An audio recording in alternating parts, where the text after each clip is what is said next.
Very good morning to all of you. New Pakistan में खुशामदीद। मैं हूं आपकी मेजबान Nabi Hijaz Khan. Welcome to new Pakistan. मैं हूं आपके साथ अनवार खाबर। और सबसे पहले हम बात करेंगे पाकिस्तान सुपर लीग के कल होने वाले मैच के हवाले से, जहां नबिया स्टार्ट में तो ऐसे लग रहा था कि लाहौर कलंदर बिल्कुल ही आउटडेटेड परफॉर्मेंस दे रही है और जिस तरह से वो परफॉर्म करते आ रहे थे, विकेट गिर रही थी।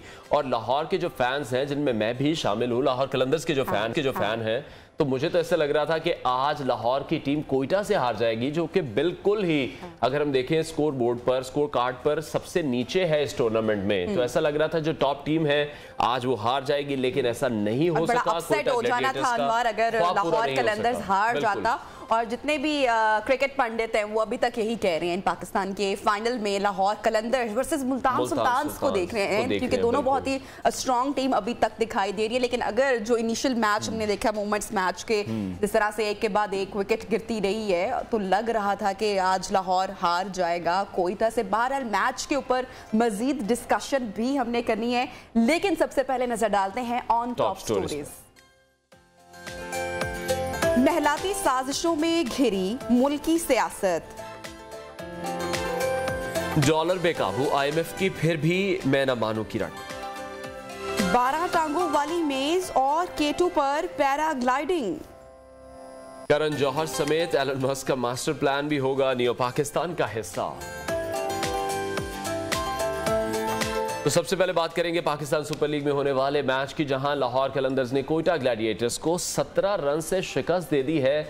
जिस तरह से लाहौर कलंदर परफॉर्म कर रहा था, बैटिंग कर रहा था और विकेट पे विकेट गिर रही थी, तो ऐसा लग रहा था कि आज लाहौर कलंदर 100 रन भी नहीं बना सकेगा। लेकिन 148 रन का उन्होंने टारगेट दिया कोयटा ग्लैडिएटर्स को, जिसके जवाब में जब ग्लैडिएटर्स मैदान में आए तो बहुत ही उम्दा परफॉर्मेंस उनकी देखने में आए। शुरू में उन्होंने बहुत अच्छा स्कोर किया, लेकिन फिर उसके बाद हमने देखा कि जो का सिलसिला शुरू हुआ तो वो फिर थमता नजर नहीं आया। बिल्कुल, इसी हवाले से बात करेंगे, मैच के एनालिसिस लेंगे। हमारे साथ इस वक्त इन कॉन्वर्सेशन इन स्टूडियोज मौजूद है senior sports analyst PJ Mir साहब। Sir, thank you so much. कल का मैच बहुत ही सनसनीखेज रहा। आपको भी लगा कि आज तो लाहौर कलंदर हारने वाला है कोयटा से? वो एंड में उन्होंने दमादम मस्कल अंदर कर दिया ना। एंड में यू राइट, बिल्कुल डाउन जा रहा था, but I think credit to इसको 2 लड़कों को दें, बल्कि 3 को दें। शाहीन अफरीदी है, फिर उसके बाद राशिद खान। हमेशा राशिद खान को मैंने देखा एज अ मैच विनर। एक तो उसकी बॉलिंग इज आउटस्टैंडिंग। वो मेरा ख्याल है कि इंटरनेशनल सर्किट पे अभी तक उसको किसी ने गेज नहीं किया। शाहीन की रफ्तार भी अनबीटेबल है वैसे इस टाइम एज अ कैप्टन भी। Is improving even day by day.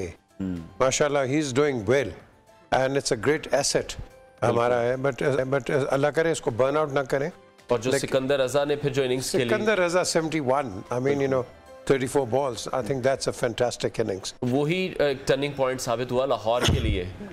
मुसीबत ये है, मुसीबत तो नहीं बट तुक्का ये है कि आप रिदम में होते हैं, चल जाती है, एक स्निक लगती है तो and that's the end of the game. So उसका everything went well for Lahore. अच्छा मीर साहब, मजा तभी आता है ना कि जब दोनों जरा बराबर की टीम हो, मैच सनसनीखेज हो, मजा आ रहा हो, दोनों साइड से खींचातानी हो रही हो। अगर हम कोयटा ग्लैडिएटर्स की बात कर लेते हैं तो हमने शुरू के सारे मैचेस में देखा है कि वो उस तरीके से फॉर्म में नहीं आ पाई, या वो परफॉर्मेंस हमने कोयटा ग्लैडिएटर की अब तक नहीं देखी इस PSL में। पिछले कुछ सीजन से ही ऐसे चल रहा है उनके साथ। क्या रीजन है? पिछले सीजन में विकेट स्लो थी, इसमें कंसिडरेबली बेटर है, बेहतर है। जो आपका पुराना PSL हुआ, फिर एशिया कप एंड ऑल, तो इस लिहाज से मैं समझता हूँ कि हमें और स्पोर्टिंग विकेट्स लानी चाहिए, जिसमें एक कहते हैं कि fair contest between the bat and the ball, कि बॉल भी आए, तेज बॉलर अपना तेज वो अपने मुजाहरा दें, और स्पिनर जो है वो भी दिखाएं। यहाँ विकेट में टर्न भी थी, आप देखें कि लोग पीछे से आउट हो रहे थे स्वीप के, हालांकि वो एक बैट को लग गया तो ग्लव्स को लग गया, आउट हो गया। लेकिन हमें चाहिए स्पोर्टिंग विकेट, और जब तक आप स्पोर्टिंग विकेट, PSL मेरी नजर में एक नेशनल ट्रायल है फॉर द पाकिस्तानी बॉयज। ठीक है, इंटरनेशनल आते हैं, वो खेलते हैं, आते वो तो चले हम जाते थे बाहर, हम खेलते थे, हमारी कोई वक़्त नहीं है, हम खेलते थे, पैसे देते थे, खेलते थे, उसके बाद घरों घर आ गए।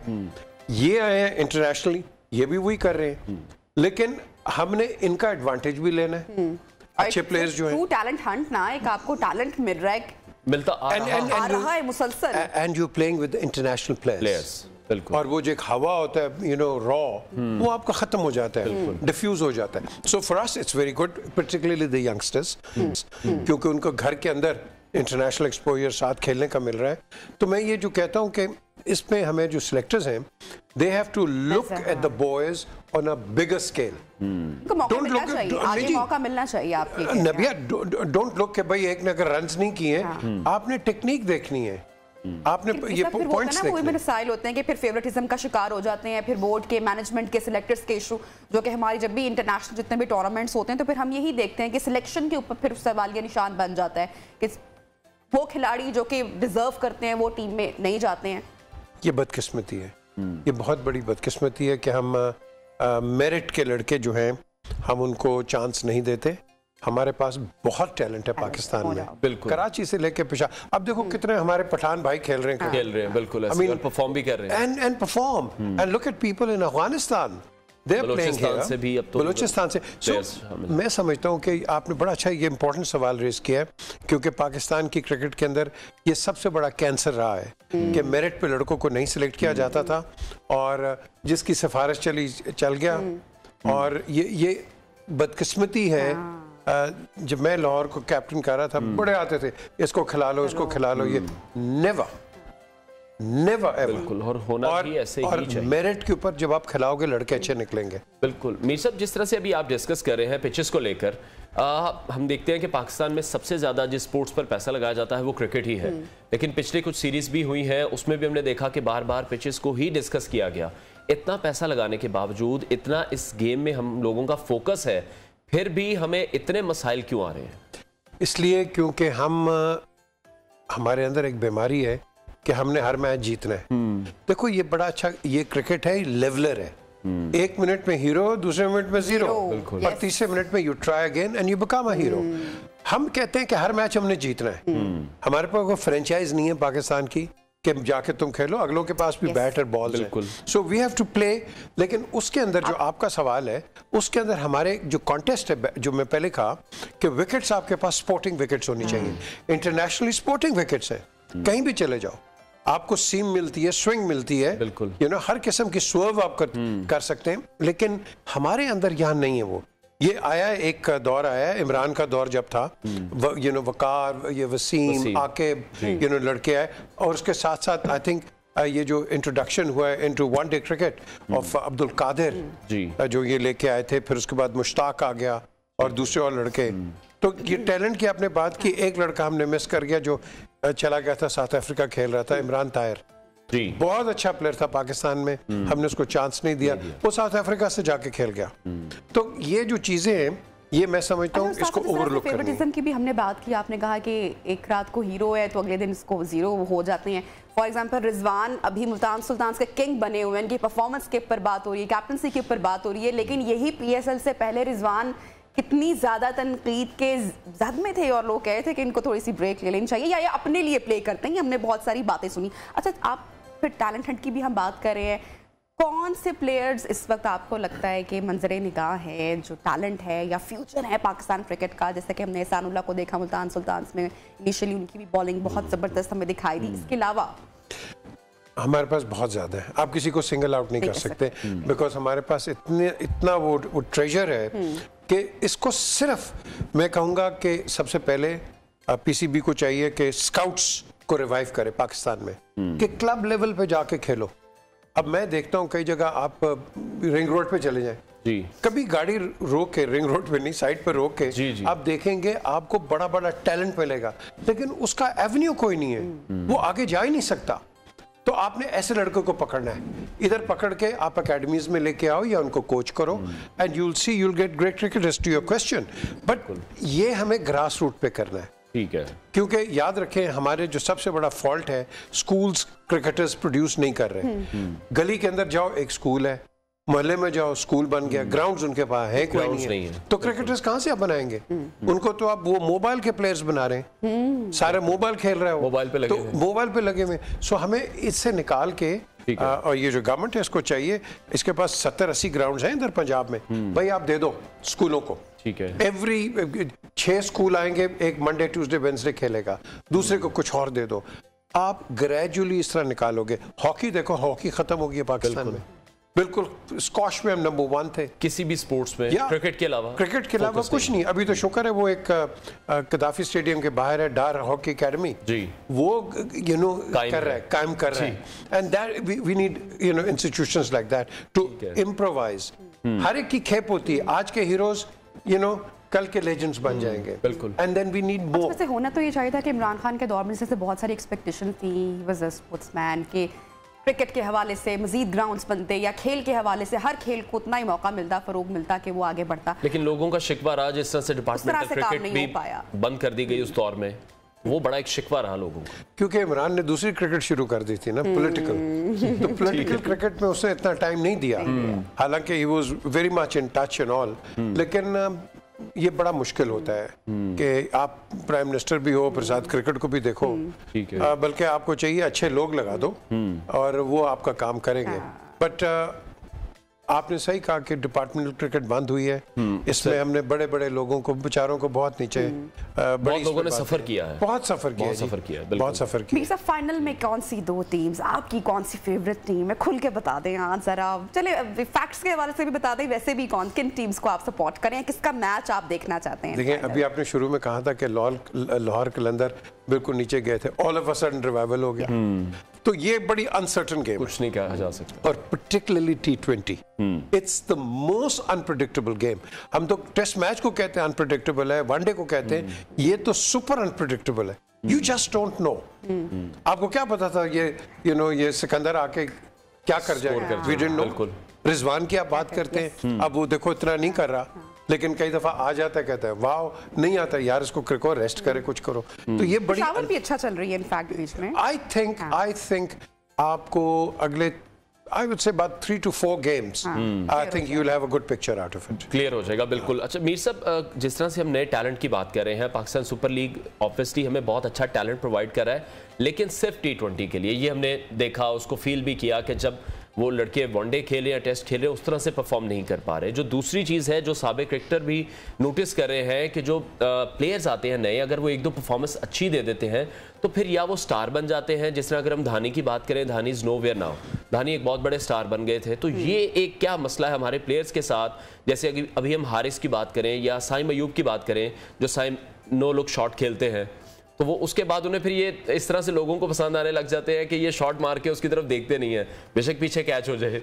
तो इस पे क्या कहेंगे कि अब ज्यादा इसमें स्टाइल ऐड होता जा रहा है, इस तरह की चीजें जो हमारे प्लेयर हैं वो अडॉप्ट कर रहे हैं? ये शॉर्ट टर्म थिंकिंग है। जो मैंने पहले कहा, देखो हार जीत को मत देखो, आप लड़कों के टैलेंट को देखो।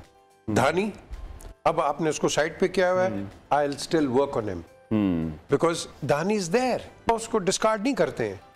पहले यही होता था, बड़ा बड़ा प्लेयर था पाकिस्तान में, उसको चांस नहीं मिला, वो बिल्कुल ओब्लिवियन में चला गया, छोड़ के क्रिकेट चला गया पाकिस्तान से।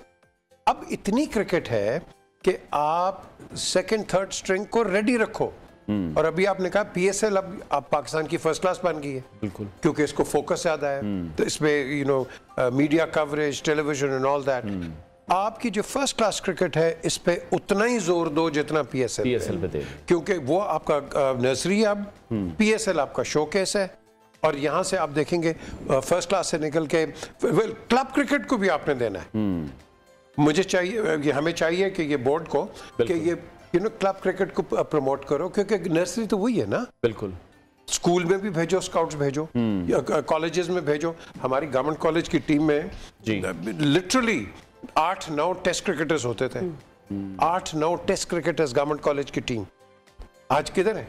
नहीं है। So we need to be encouraging. आपके पास हमारे पूरे पाकिस्तान में इतने अच्छे अच्छे हैं वो प्लेयर्स। अब उसने मोइन खान ने अपनी एकेडमी कराची में बनाई है जी। उसका देखो बच्चा कितना अच्छा खेल रहा है वो लड़का। हाँ जी, आजम खान। आजम, वो कहते हैं मोटा है, लेकिन मोटा कहाँ है? वो देखो परफॉर्मेंस को देखना चाहिए। आप किसी की फिटनेस को किस तरह से जज करें? मीर साहब, अभी जिस तरह से कैप्टनसी पे अगर बात कर लें, हमने देखा बाबर पर बहुत ज़्यादा तनकीद हुई पीछे, हम उस तरह से सीरीज़ नहीं जीत पाए। अभी हम देख रहे हैं कि जिस तरह मुल्तान सुल्तान को लीड कर रहे हैं, रिजवान कर रहे हैं, एक तरफ शादाब भी हैं, शाहीन भी हैं, तो आपको लग रहा है कि 4-4 जो कैप्टन्स हैं इस वक्त वो भी तैयार हो रहे हैं, साथ साथ हमारे पास ऑप्शंस अब शायद बनती नजर आएंगी बाबर के बाद भी। और देखें captain, it's too early. Captain आप बिल्कुल ग्रूम करते हैं और ये आपके जो सिलेक्टर्स हैं और जो आपके एक्सपीरियंस क्रिकेटर्स हैं, ये इसके अंदर जो मैं स्काउट की बात करता हूं, उनको स्काउटिंग, ब्रेन स्काउटिंग चाहिए, ब्रेन स्टॉर्मिंग करें इनके साथ एंड ट्राई एंड अंडरस्टैंड कि क्रिकेट को समझता कौन है। मैंने पहले भी प्रोग्राम में कहा कि मेरी नजर में शान जो है ये पाकिस्तान का फ्यूचर कैप्टन है, ये समझता है, ये क्रिकेट को समझता है और आपने उसको रखना है। परफॉर्मेंस में बाबर पे बड़ी क्रिटिसिज्म आई पहले मैचेस में कि ये टीम के लिए नहीं खेल रहा है, अपनी परफॉर्मेंस के लिए खेल रहा है। ठीक है जी। और जब आप नीचे होते हो तो फिर आप अपनी परफॉर्मेंस पे आ जाते हो कि यार कहीं मैं ही ना बाहर हो जाऊं। ठीक है ना, कैप्टनसी तो अपनी जगह है, कहीं मैं ना बाहर हो जाऊं। तो हमारा एक और जो फॉल्ट लाइन है कि एक लड़के ने 200 कर दिया, इसको जी कप्तान बना दो। एक बंदे ने 6 विकेट्स ले ली, हाँ जी इसको कप्तान बना। This is not how you do it. Decision लेना टाइमली और क्रिकेट को ये दैट इज इट नबिया। ठीक, बहुत ठीक है। पीजे मीर साहब हमारे साथ इन कॉन्वर्सेशन ही रहेंगे, ब्रेक के जाने बाद बढ़ेंगे और ब्रेक के बाद जो मुल्की सियासी मंजरनामा है उसके ऊपर भी मीर साहब से डिस्कशन करेंगे। छोटा सा वक्फा लेते हैं, ब्रेक लेते हैं, उसके बाद दोबारा ज्वाइन करेंगे।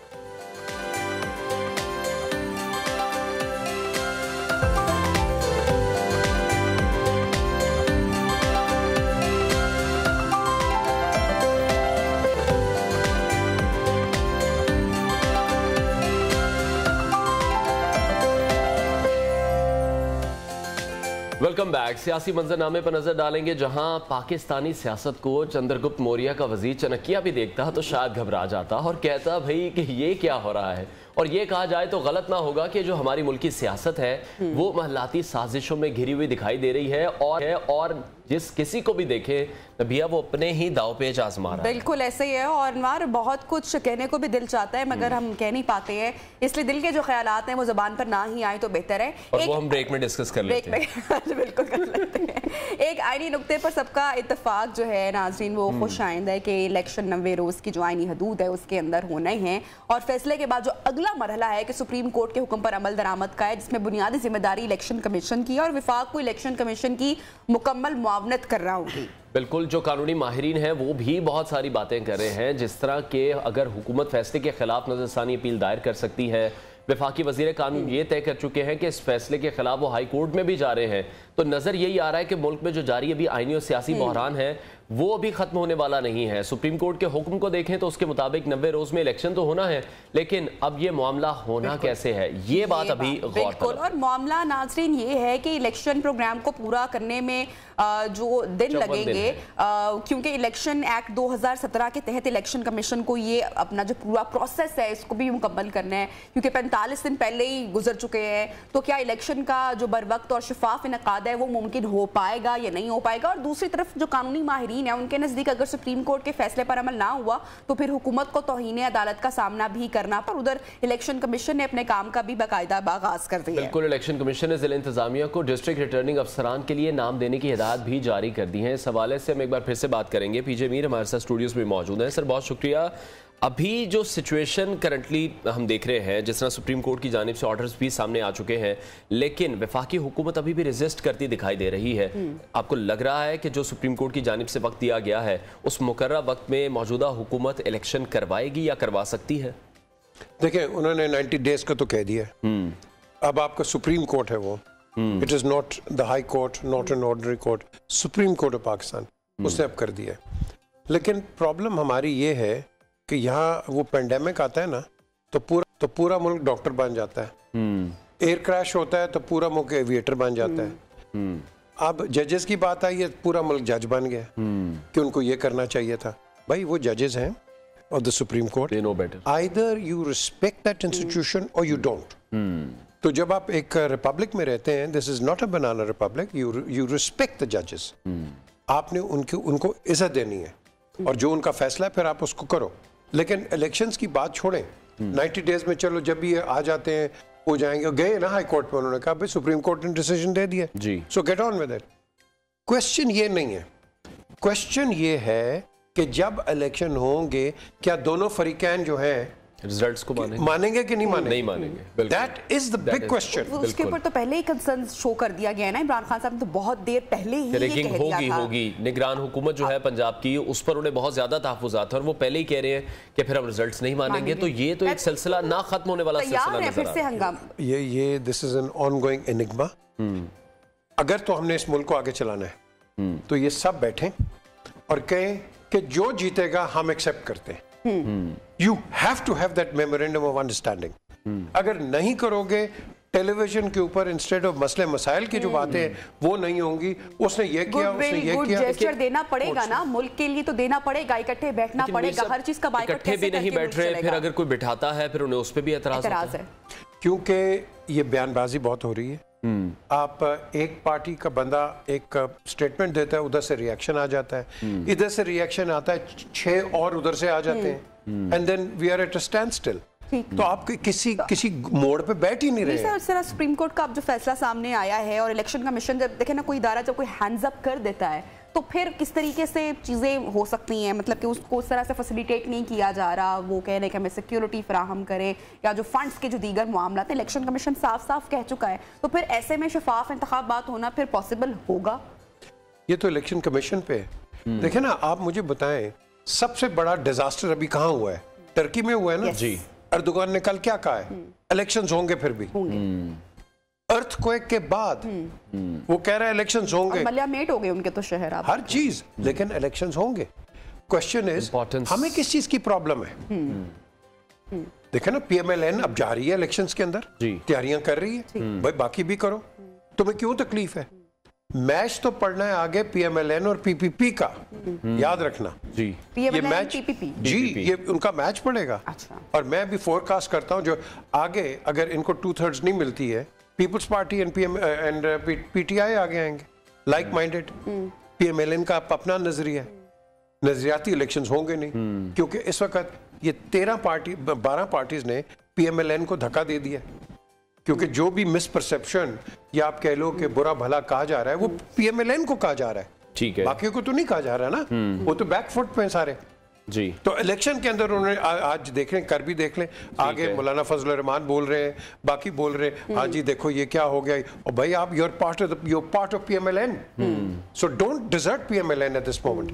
अगर तो आपने अलायंस रखनी है, लेकिन इलेक्शन में नहीं होगा। लेकिन मीर साहब आप अभी किस तरह से देख रहे हैं? अक्सर लोगों का यही ख्याल है, या अगर हम पीडीएम की बात करें तो उनका ये ख्याल है कि जो अनसर्टेनिटी है वो खान साहब की वजह से ही है और वो खान साहब उसको बरकरार रखेंगे, वो उसको खत्म नहीं होने देंगे। मुझे एक चीज बताएं, जो ऑपोजिशन में होता है वो क्या वो चूचा बन के बैठ जाएगा? ऑपोजिशन में जो भी होता है वो हर बार इस्तेमाल करता है। ये है डेमोक्रेसी, हर बार इस्तेमाल करता है, डेमोक्रेसी है ये। अब आप उसको टारगेट कर लो, जिस तरह आपने पहले नवाज शरीफ को भी किया था टारगेट जी, आपने जरदारी को भी किया था टारगेट, अब इमरान खान आ गया टारगेट, ठीक है। तो ये जो टारगेटिंग है इसको छोड़ दो, सियासी गेम्स करो, लेकिन think about the country first. हम मुल्क को पीछे छोड़ गए, अपनी सियासत में लग गए। अवाम रो रही है, महंगाई आ गई है, ये हो गया, फलाना हो गया, हमारा क्या होगा? तो क्वेश्चन उठता है कि हमें ये वक्त आ गया है, it's do or die. You just have 10-12 days. तो इसके अंदर अब मैं तो इसको पीटीआई को भी कहूंगा, अब आप क्रिटिसाइज करते हैं सागदार को या दूसरे को, और बैठ जाओ उसके साथ, बताओ इनको मुल्क को खड़ा करोगे तो तुम सियासत करोगे ना, ठीक है। मुल्क नीचे जाएगी ना, ये गवर्नमेंट चला सकेगी ना ये आने वाले चला सकेंगे। सो इस चीज पे हमें नजर रखनी है। Please have a dialogue, we have to have a grand dialogue, and otherwise आपका डिजास्टर ही आगे। बिल्कुल, मुज़ाकरात जो है वो वक्त की ज़रूरत है। जिस तरह से सुप्रीम कोर्ट की जानिब से भी कहा गया था कि जो तमाम पार्टियां हैं उन्हें मुशावरत ज़रूरी है। सीनियर एनालिस्ट पीजे मीर हमारे साथ इन कॉन्वर्सेशन थे, आपका बहुत शुक्रिया। और उनका यही कहना था कि जो इस वक्त मुल्क के हालात हैं, डू एंड डाई वाली सिचुएशन है, तमाम पार्टियों को सोचना चाहिए, मिलकर बैठना चाहिए और इस चीज़ पर फोकस करना चाहिए कि किस तरह से इस मसले को सुलझाया जा सकता है। और हमारे यहाँ एक अजीब सी बात भी ये भी पाई जाती है कि जो माजी में गलत काम किए होते हैं उसी की मिसाल देकर अपने मौजूदा काम को दुरुस्त करने की हम कोशिश करते हैं। मिसालें ऐसी देते हैं कि अपने गलत कामों को दुरुस्त साबित करने की हम कोशिश करते हैं। जैसे अब पाकिस्तान तहरीक-ए-इंसाफ ने जुडिशल कॉम्प्लेक्स के दरवाजे को रौंदा है, तो उसके दिफा में मरीम नवाज की नैब पेशी पर पथराव किया गया, नून लीग के कारकुनों का सुप्रीम कोर्ट पर हमले की मिसालें दी जाती हैं। और आर्मी चीफ की अगर बात करें तो आर्मी चीफ की 2 बार वजीर आजम से मुलाकात हो चुकी है, मुल्की मामलात पर ही बातचीत हुई होगी। और खान साहब की जानिब से एक बार फिर से साबिक आर्मी चीफ को तनकीद का निशाना बनाया गया है। वैसे तो खान साहब की हिम्मत की भी दाद बनती है कि वो एक बात को इतनी दफ़ा दोहरा देते हैं कि वो सबको याद हो जाती है। 90 रोज़ में इलेक्शन, ये खान साहब के मौक़िफ़ की ही जीत है, क्योंकि वो इस पर बड़ा ही उनका तगड़ा स्टांस रहा। बिल्कुल, और खान साहब ने 2 सूबाई असम्बलीज़ की कुर्बानी दी और फिर उनको मुस्तकबिल की कहानी का अंदाज़ा होगा, तभी खान साहब ने ये एक जो दलेराना और मुदबराना फैसला लिया। और असल बात यह है कि पाकिस्तान को बहरानों से भी निकाला। हमारे साथ मौजूद हैं पाकिस्तान तहरीक-ए-इंसाफ के रहनुमा मोहम्मद अली खान साहब, उनसे जानेंगे कि क्या फार्मूला है पाकिस्तान को मुआशी बहरान से निजात दिलाने का। बहुत शुक्रिया अली मोहम्मद खान साहब, आपने वक्त निकाला प्रोग्राम के लिए। 2 सूबाई असम्बलियों की जल्द कुर्बानी देने का जो मकसद था, आप समझते हैं कि वो अब हासिल हो चुका है? पाकिस्तान की तारीख का ये एक अनोखा वाक़या होने जा रहा है। भारत की इससे पहले मिसाल दी जाती रही है कि वहाँ इलेक्शन का तरीक़ाकार यही है। क्या आप समझते हैं कि साइज़ और आबादी की वजह से ऐसा हुआ है? बिस्मिल्लाहिर्रहमानिर्रहीम, अल्लाहुम्मा सल्लि व सल्लिम व बारिक अला सय्यिदिना मुहम्मद व अला आलि मुहम्मद। सबसे पहले तो आप और आपके तमाम नाजरीन सबको जुम्मतुल मुबारक।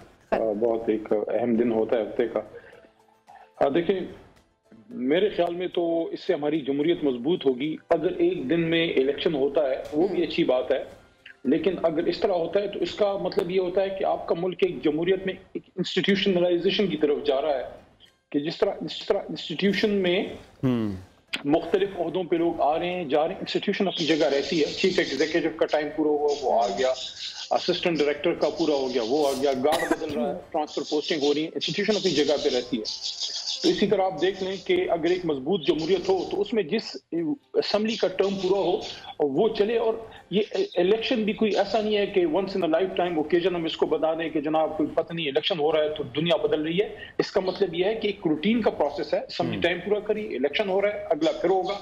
और इस तरीके से देखें, स्लोली एंड ग्रेजुअली ये सिस्टम हमारा इतना मजबूत हो जाएगा कि ना सिर्फ मुल्क में इलेक्शन होगा, पार्टीज में भी इलेक्शन होंगे। ओहदे सारे जो है कारकुन अपने वोट से ओहदे मुंतखब करेंगे और पार्टीज के अंदर डायनास्टिक सिस्टम भी खत्म होगा। मेरे ख्याल में तो ये एक जबरदस्त स्टेप है। एक बात हमारी बहन ने की कि इमरान खान साहब ने बात रिपीट की तो वो चीज जो है वो मशहूर हो गई, या आपने भी बात की। देखिए, आप जब एक बात करते हैं और उसकी बुनियाद किसी मजबूत इकाई पे हो तब वो करेंसी लेती है बात। और वो ये है कि इमरान खान साहब ने जो बात की 90 दिन, तो उसके नीचे आर्टिकल 224 था जो कहता है कि 90 दिन के अंदर इलेक्शन करें। अगर आर्टिकल 224 कहता है कि 90 दिन के अंदर करें और खान साहब कहते हैं कि नहीं 50 दिन में करें, तो कभी ये बात ना चलती। मतलब ये है कि आप बात वो करें जिसकी फाउंडेशन में कोई आईन, कोई दलील, कोई बुनियाद, कोई कानून हो, तो वो चीज फिर अवाम में चल पड़ती है। ठीक है अली साहब, जिस तरह से आप कह रहे हैं रूटीन प्रोसेस है, लेकिन हमने देखा है कि रूटीन प्रोसेस की तमाम ही चीजें अब अदालतों में ही तय हो रही है और जो पार्लियामान की सियासत थी वो अब कहीं नजर नहीं आ रही। I really feel sad for the reason कि मैं चूंकि इस पार्लियामेंट में 2 बार अवाम ने भेजा और दूसरी बार तो पार्लियामेंट का ही मैं वजीर था, पार्लियामेंट्री अफेयर्स था। मुझे इस चीज को देख के दुख होता है कि पार्लियामेंट एज एन इंस्टीट्यूशन हम लोगों ने मिलकर कमजोर की है। और चूंकि वकील भी हूं तो इस बात का दुख होता है कि हजारों साइलीन इंतजार में हैं, लेकिन अदालतों की भी मजबूरी है कि मुल्क के इंतहाई अहम फैसले अगर सियासतदान आपस में मिलकर नहीं कर रहे, किसी भी लेवल पर बैठ के नहीं कर रहे, जरूरी नहीं है कि हर वक्त आपका टॉप टियर बैठे, कि हर वक्त इमरान खान या शहबाज शरीफ जो है ये बैठे। खान साहब का अपना लेवल है, मियाँ साहब का अपना है, लेकिन 1 स्टेप डाउन 2 स्टेप डाउन की लीडरशिप में कुछ ना कुछ इंटरेक्शन हो ताकि ये मसाइल। देखिए, अब ये जो इलेक्शन का इशू है ये कितना क्लियर है, आर्टिकल 224 कितना क्लियर है, 90 दिन के अंदर करें। इसके लिए सुप्रीम कोर्ट को सू मोटो लेना पड़ा। इसका मतलब है कि हम पॉलिटिकली अभी तक इतने इमेच्योर हैं कि और अपनी अनाओं की उसमें हैं कि अगर आपको क्लियर है कि आईन के मुताबिक इलेक्शन जो है वो होना है और तहरीक इंसाफ ने अपनी असम्बलियां कानून के मुताबिक डिसॉल्व कर दी हैं, तो थोड़ा इंसान अपने रूल रेगुलेशन आईन को फॉलो कर लेता है। अगर हुकूमत इस बात पे एक्सेप्ट कर लेती कि आईन के मुताबिक मुल्क ने और सिस्टम ने और जमहूरियत ने चलना है, तो सुप्रीम कोर्ट की इसमें इंटरेक्शन की जरूरत ही ना पड़ती। लेकिन यही वो मसला है हम लोगों में, जिस वजह से पार्लियामेंट और इवन जो इंतजामिया है एज एन इंस्टीट्यूशन, इसको हम स्ट्रांग नहीं कर सके। और हर चीज के लिए जिस तरह बच्चे हर 10 15 मिनट बाद आपस में लड़ पड़ते हैं तो उस्ताद के पास जाना पड़ता है और वो कान पकड़वा के बिठा देता है। तो यही हमारी आदत है कि हर चीज के लिए हमें अदालतों में जाना पड़ रहा है। हम तो अपोजिशन है, हम तो मजबूरन जाएंगे, क्योंकि अगर पार्लियामेंट के दरवाजे हम पे बंद हैं या पार्लियामेंट में बिल्कुल उन्होंने मैं ना मानूं की पॉलिसी है तो मजबूरन जाना पड़ेगा। ओनस हमेशा हुकूमत पे ज्यादा होता है। जब हम हुकूमत में थे हम पे ओनस ज्यादा था, अब मियां साहब हुकूमत में है, अब मियां साहब और उनके साथ जरदारी साहब की जमात और इन लोगों पे पीडीएम पे ओनस ज्यादा है। ठीक है अली साहब, अब जरा कुछ बात कर लेते हैं मुल्की इकोनॉमी की या जो मुआशी सूरत हाल है जिसका बकौल पीटीआई के जो बेड़ा गर्क किया है वो मौजूदा हुकूमत ने की है और मुकम्मल तौर पर फेल हो चुकी, कोई मुआशी प्लान नहीं है।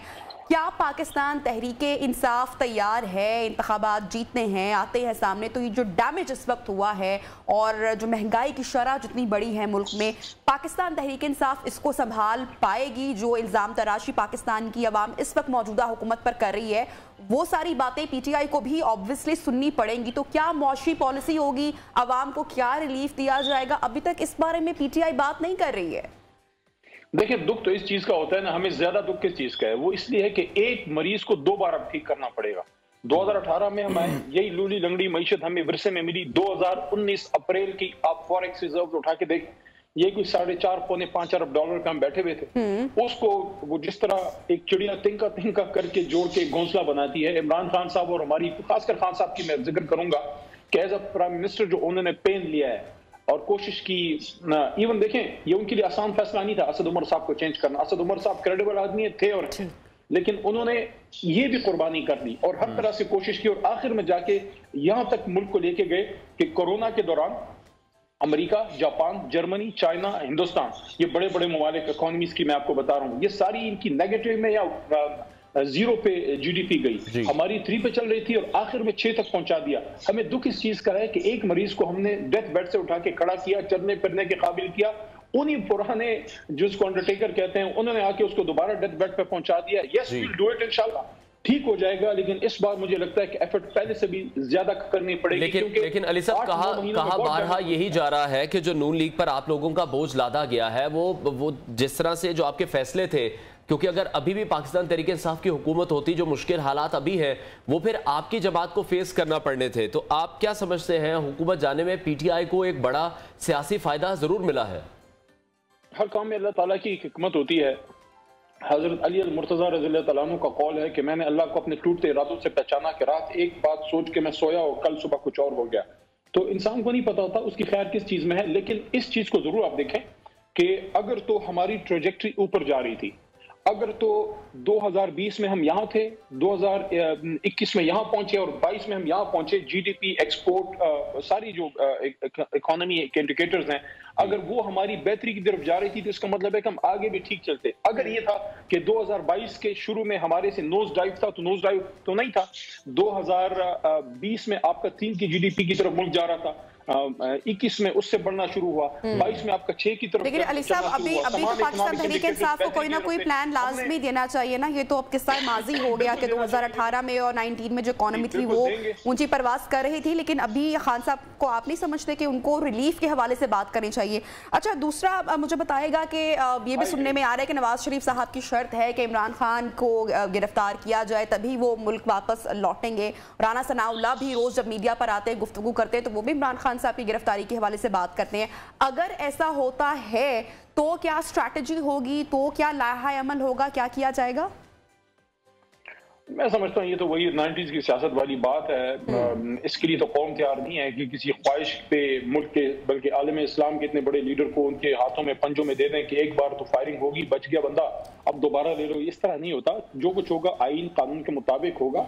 मियाँ साहब को बड़ा दिल करके, क्योंकि 3 बार वजीर आजम रहे, तजर्बाकार आदमी है मेरे ख्याल, और उनके अपने भाई की हुकूमत है तो उनको तो कोई थ्रेट भी नहीं है मेरे ख्याल में। तो उनको बड़ा दिल करके इधर आना चाहिए और उनको ये इनिशिएटिव लेना चाहिए कि अगर हुकूमत नहीं ले रही तो वो कहें कि भाई मेरी जमात की हुकूमत है और मैं चाहता हूं कि अगले इलेक्शन के लिए और इकोनॉमी के लिए मैं जो है अपना रोल अदा करूं। उनको आना चाहिए, उनको ना अदालतों से डरना चाहिए ना कुछ। अगर उनको पहले ये एतमाद था कि हम उनको टारगेट करेंगे FIA के जरिए या दारू, अब तो उनके अपने हाथ में है। तो मुझे नहीं समझ आ रही कि मियां नवाज शरीफ साहब बाहर बैठ के आई डोंट नो कौन सी सियासत कर रहे हैं। इस वक्त मुल्क में मुश्किल सूरत है। इसको एक और नजर से देख लेना, पाकिस्तान हमारी माँ जैसी है, हमारी धरती माँ है मुल्क में मुश्किल सूरत हाल है, तमाम लोगों को इधर आके बैठ के सर जोड़ना चाहिए। बिल्कुल अली साहब, मरियम नवाज की स्टेटमेंट है जिस तरह से वो ये कहती है कि लेवल प्लेइंग फील्ड मौजूद नहीं है अभी उनके लिए भी, और जो इंसाफ के पलड़े हैं वो बराबर नहीं है, इसको किस तरह से देख रहे हैं आपके जो अदालतों का बिहेवियर है? तमाम जो बाकी जमातें वो ये कह रहे हैं कि पीटीआई के साथ इमरान खान के साथ बहुत ज्यादा डिफरेंट है, बहुत शफकत बरती जा रही है। बड़ी शफकत बरती जा रही है। इमरान खान साहब एक जमानत कराने आते हैं, दूसरे पे उन पे दहशतगर्दी का पर्चा हो जाता है। वो आदमी जो खुद दहशतगर्दी का शिकार हुआ, आज उसको मुल्क में दहशतगर्द बना के पेश किया जा रहा है। जो आलम इस्लाम का लीडर है उसके खिलाफ, जिसने दुनिया में जाके हुर्मत रसूल की जंग लड़ी, उसके खिलाफ मजहबी जुनूनियों को खड़ा किया जा रहा है। और उसकी अपनी हुकूमत में मेरे जैसे नाचीज के हाथ से खातम नबी सल्लल्लाहु अलैहि वसल्लम की करारदाद मेरे हाथ से पास हुई, और वो जाके नबी पाक सल्लल्लाहु अलैहि वसल्लम के रोजे पे जब ड्यूटी देने जाते थे, हाजिरी देने जाते थे, पैदल उतरते थे, उस आदमी के खिलाफ मजहबी जुनूनियों को इस हुकूमत ने खड़ा किया। तो बड़े वो लाडले हैं। हमारी आधी से ज्यादा जमात पे दहशतगर्दी के पर्चे हुए हैं। हमारा जनरल सेक्रेटरी वाइस चेयरमैन जो है वो उधर जेल में पड़े हुए कब से जो है। तो बात सिंपल सी ये है कि मैं तो ये समझता हूँ कि मरियम बीबी ने, तो मैं तो बसत एहतराम अर्ज करूंगा, खातून भी हैं, उम्र में भी बड़ी हैं, लेकिन उन्होंने बड़ा इमेच्योर बिहेव किया है, खासकर जिस तरह हिस्ट्रियोनिक्स और जिस तरह एक जज्बाती एक करना। और यार आपकी अपनी हुकूमत है, आपकी सब कुछ आपके अपने हाथ में है, क्या आपने बेहतरी लेके आए हैं? किस तरह आप आज की इस मुस्लिम लीग नून की हुकूमत से अपने आप को डिस्टेंस कर सकती हैं, जब आपने खुद ये बयानिया अपना तबाह बर्बाद करके रख दिया कि वोट को इज्जत दो। ये आपने वोट को इज्जत दी है कि रजीम चेंज में अपना कंधा आपने यूज होने दिया। ऐसे नहीं होता, अवाम रोबोट्स नहीं है कि आप बटन दबा के उनको कहेंगे अब दोबारा से पुराने बयानिए पे चले गए। वो बयानिया आपका फारिग हो गया है। अब आप या तो रिलीफ दें या घर जाएं, इलेक्शन कराएं, अवाम को फैसला करने दें। ठीक हो गया, बहुत शुक्रिया। पीटीआई रहनुमा अली मोहम्मद खान हमारे साथ इन कॉन्वर्सेशन थे। उनका ये कहना था कि जो मौजूदा हुकूमत है उसको इस वक्त सबसे ज्यादा जरूरत है कि वो अवाम को रिलीफ दे। बिल्कुल, प्रोग्राम में वक्त हुआ है इनवार ब्रेक का। ब्रेक के जाने बढ़ते हैं, फिर मुल्क की जो माशी सूरत हाल है, इकॉनमी है, उसके ऊपर भी तज्जिया आपके साथ शेयर करेंगे। साथ रहिए।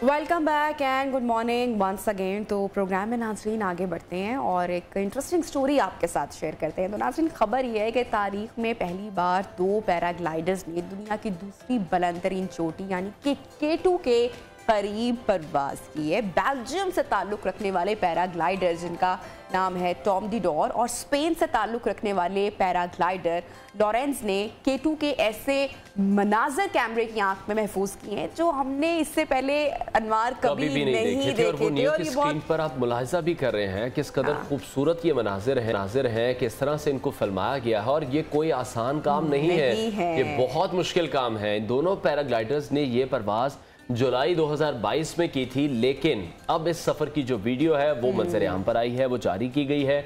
इन दोनों ने बल्तोरो ग्लेशियर में भी बेस कैंप बनाया था जो कि सतह समंदर से 10,000 फीट की बुलंदी पर था, और फिर वहां पर 4 हफ्तों तक इन्होंने मुख्तसर परवाज़ों की वहां पर प्रॉपर एक एक्सरसाइज की है पहले। बिल्कुल, और इसके बाद 1 दर्जन 60 मील तक जारी रहने वाली परवाजें की हैं जिनका दौरानिया अगर आपके साथ शेयर करें 5 से 6 घंटे के नाज़रीन दरमियान था। मगर K2 के लिए 28,251 फुट बुलंदी पर परवाज करना एक बहुत बड़ा चैलेंज है जो इन 2 पैराग्लाइडर्स ने पूरा किया है, क्योंकि ये जो जगह है यहाँ पर नाज़रीन परवाज करना आसान काम नहीं है, बहुत सारे चैलेंजेस हैं, बहुत मुश्किल होता है। और यहाँ पर अगर लैंडिंग का ऑप्शन ना हो तो ये बिल्कुल ऐसा है कि जैसे आप आग के ऊपर उड़ रहे हैं जहाँ पर नीचे उतरने की भी कोई जगह नहीं है और वापस तो आप जा नहीं सकते हैं। बिल्कुल, तो K2 की जानिब से परवाज के दौरान वो 24,858 फीट बुलंदी तक गए, लेकिन चोटी तक नहीं पहुंच सके। और उन्होंने 1 हफ्ते बाद एक और ट्राई की, लेकिन दूसरी बार भी वो इसमें नाकाम रहे और K2 की चोटी के ऊपर वो परवाज करने में कामयाबी हासिल नहीं कर सके। और यहाँ पर आपको ये भी बताते चलें कि दुनिया में जो बुलंद तरीन पैराग्लाइडिंग का रिकॉर्ड है वो पाकिस्तान की एक और चोटी ब्रॉड पीक पर बना था, जब 2016 में फ्रांस के एक पैराग्लाइडर 27,582 फीट बुलंदी तक गए थे।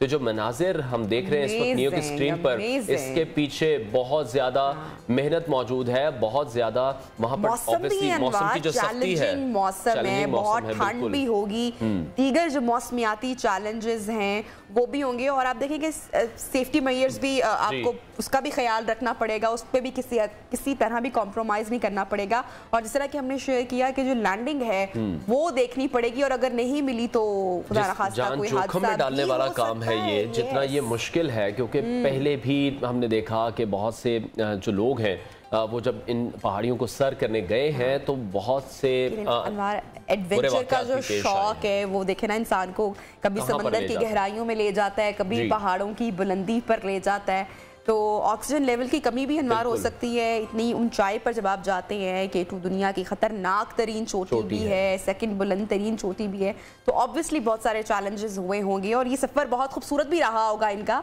कामयाब सफर ये रहा। देखेंगे ये पाकिस्तान के खूबसूरत नज़ारे हैं जिन्हें फिल्माया गया है, पहली बार इतनी किस तरह से ब्यूटी मौजूद है, बिल्कुल पहली बार। और वो जो दूसरा पैराग्लाइडर है, दुनिया बाहर से आकर हमें तमाम चीज़ें दिखा रही है, हम यहाँ इस मुल्क में मौजूद हैं और हमें इसकी ब्यूटी का अंदाज़ा नहीं है, लेकिन जो टूरिस्ट हैं जो बाहर से आते हैं, ब्यूटी के साथ साथ यहाँ पे खतरा भी बहुत है, क्योंकि बहुत सारी डॉक्यूमेंट्रीज हम देखते हैं अक्सर, और जो हमारे जो यहाँ के जो लोकल पैराग्लाइडर्स हैं या जो लोग हैं जब वो भी जाते हैं तो यहाँ का जो खतरा है या जो मौसमियाती खासकर चैलेंजेस हैं वो भी बहुत ज़्यादा हैं, उनको भी मद्देनजर रखना बहुत ज़रूरी है। अनवार, आपको भी इस तरह के किसी एडवेंचर का शौक रहा है या मैं एक बार स्काई डाइव कर चुका हूं। तो मुझे थोड़ा सा आइडिया ज़रूर है कि जब आप प्लेन पे होते हैं, जब आप नीचे के कुछ मनाज़िर देखते हैं तो आपकी क्या हालत होती है, क्या कैफियत होती है, तो वो मैं एक बार एक्सपीरियंस कर चुका हूं। इस तरह का शौक मेरे ख्याल से इंसान को होना चाहिए, थोड़ा सा एडवेंचर का। इस तरह मुझे भी थोड़ा सा एडवेंचर का शौक है, लेकिन मुझे तो डर बहुत लगता है। सो आई डोंट नो, मुझे समंदर के अंदर उतरने का बहुत शौक है। समंदर के अंदर की दुनिया कितनी हसीन होगी, लेकिन स्विमिंग भी नहीं आती है, और वो दूसरे भी जो मसले मसाइल है खौफ वाले, लेकिन मेरे ख्याल से कि मजा उसी में एक इंसान अपने खौफ को शिकस्त देने की कोशिश भी करे। बिल्कुल, ब्रेक लेते हैं, ब्रेक के बाद आपको दोबारा ज्वाइन करेंगे हेडलाइंस के साथ रहिए।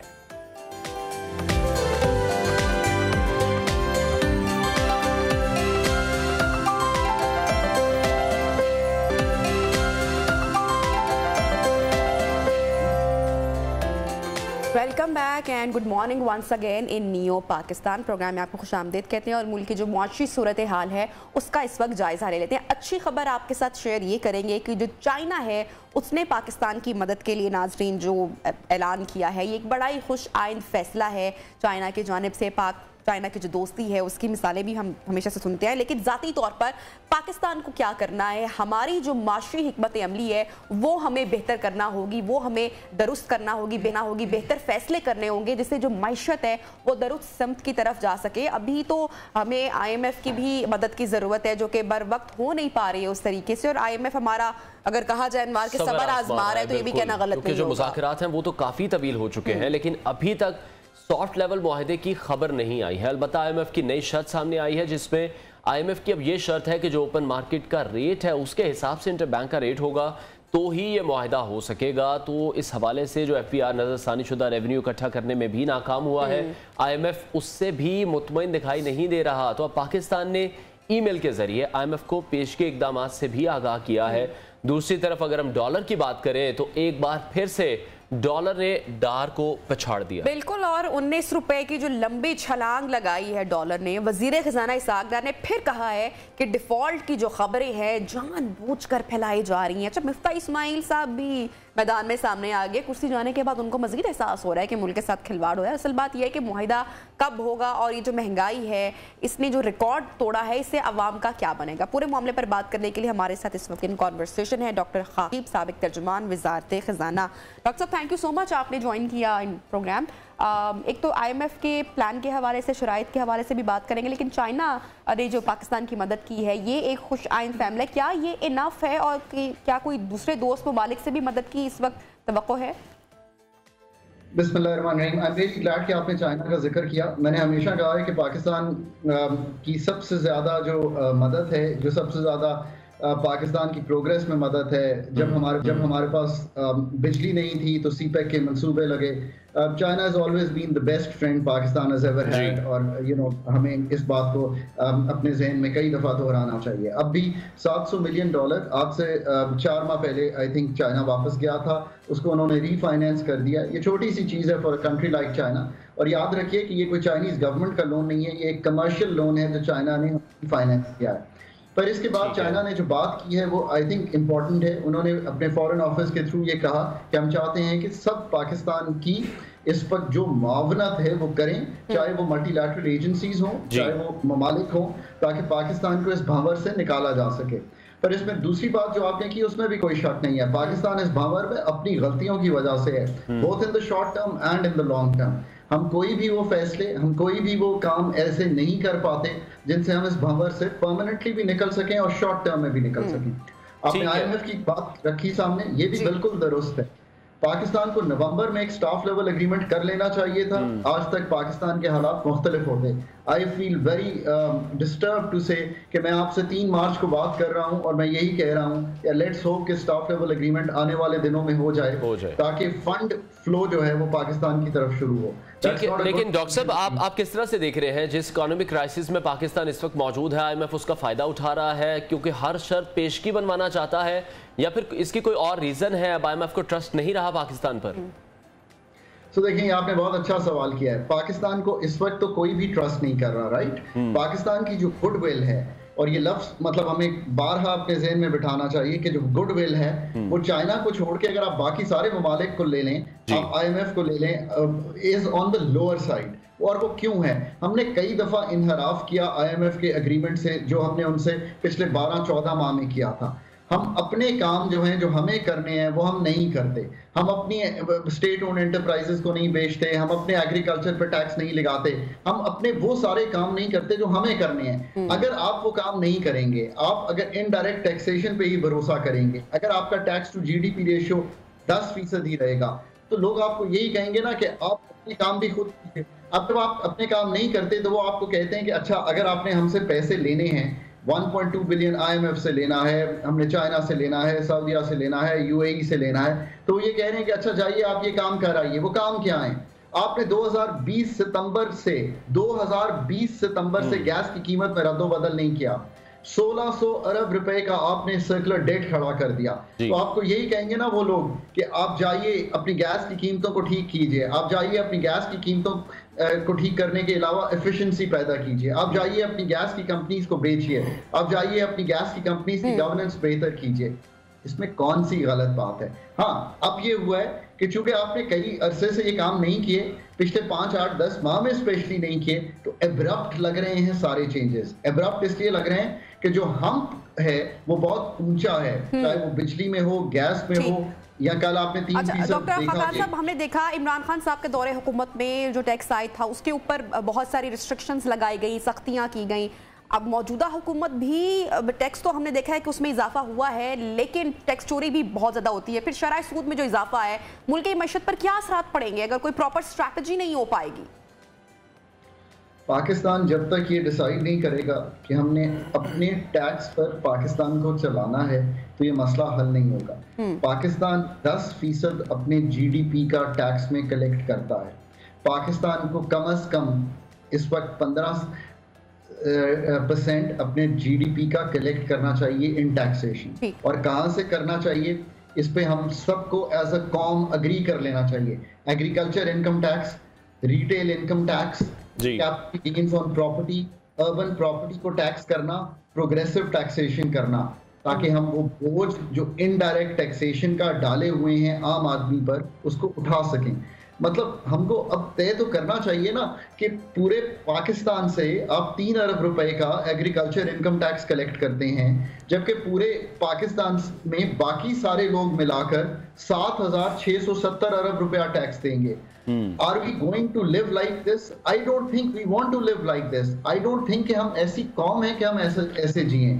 पर अब पॉलिसी मेकर्स को, अब लीडरशिप्स को, पॉलिटिकल पार्टीज को, एस्टैब्लिशमेंट को, जुडिशरी को इन फिगर्स को समझना है। अगर वो नहीं समझेंगे तो 5 साल बाद जब आप उनसे बात कर रही होंगी तो मैं इससे वर्स्ट सिचुएशन आपको एक्सप्लेन करूंगा। और आई डोंट थिंक कि पाकिस्तान का एग्जिस्टेंशियल इकोनॉमिक सर्वाइवल इसमें है जो हम कर रहे हैं। अगर हम ये तय नहीं करेंगे कि 30 साल से हम एक डिस्को नहीं बेच सके, जबकि 30 साल से ही हम कोशिश कर रहे हैं, तो पाकिस्तान कैसे चलेगा? आई मीन पाकिस्तान का अब तो इकोनॉमिक गवर्नेंस का हाल ये है कि ना हम टैक्स कलेक्ट कर पाते हैं डायरेक्टली, ना हम कोई स्टेट ओन एंटरप्राइज प्राइवेटाइज कर पाते हैं, ना हम एग्रीकल्चर की जो पैदावारी सलाहियत है उसको बढ़ा पाते हैं। ये काम किए बगैर पाकिस्तान ठीक है। लेकिन डॉक्टर साहब अभी हम देख रहे हैं कि IMF की जो नई शर्त सामने आई है वो ये है कि ओपन मार्केट के रेट के हिसाब से इंटर बैंक का रेट होगा तो ही फिर ये मुआहदा किया जाएगा। दूसरी तरफ FBR की बात करें तो जो नजरशुदा रेवेन्यू है वो भी FBR इकट्ठा करने में इस वक्त नाकाम है। तो देखिए, एक तो I think this is my sense कि पाकिस्तान बहुत करीब है स्टाफ लेवल एग्रीमेंट के। ये बात मैंने आज इसलिए कही है आपके प्रोग्राम की वसातत से कि दो चीज़ें ऐसी हुई हैं। एक तो चाइना के जो पैसे हैं वो आए हैं, मैंने उसके बाद कहा है कि आई थिंक जो एक्सटर्नल सेक्टर का पैसे जमा करने थे उसके हम करीब आ गए हैं। दूसरी वजह यह है कि हमने मॉनेटरी पॉलिसी की टाइटनिंग कर दी है। तीसरी वजह यह है कि ये जिस चीज़ का आप जिक्र कर रहे हैं, हमने एक्सचेंज रेट को थोड़ा सा